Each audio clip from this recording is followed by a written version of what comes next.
Hello again, everybody.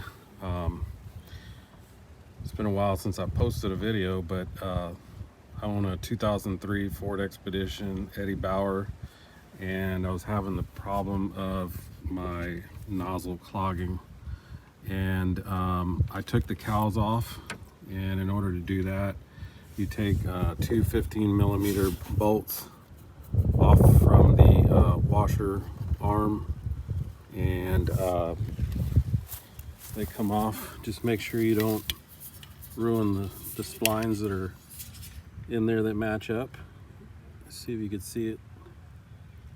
They're very fine splines, so make sure you don't goober those up.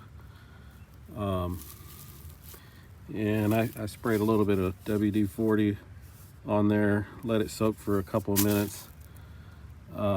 Took a small screwdriver and gently pried them out. You got to watch the plastic on the cowls. Don't pry up against it too hard because they'll crack these things, and these are pretty expensive. But anyways, I thought I'd shoot a quick video on how to unclog your washer nozzles. These things are pretty simple. They just come apart like that, and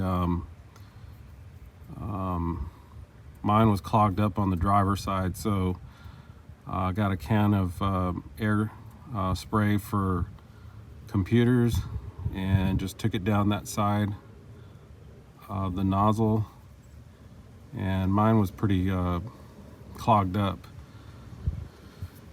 So anyways, just verify that your hoses aren't cracked. I think I had to replace some on the other side, on the passenger side there. And then these Fords are known for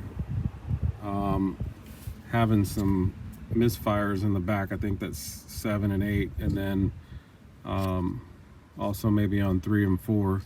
What happens is this cowl here, if you let it set for too long or get debris on here, leaves, it can drip down here in the into the coil packs and get moisture all in there and create misfires. So anyways, you got any questions, comments, post them down there in the comments, and I will do my best to answer them. Thanks, and have a blessed day.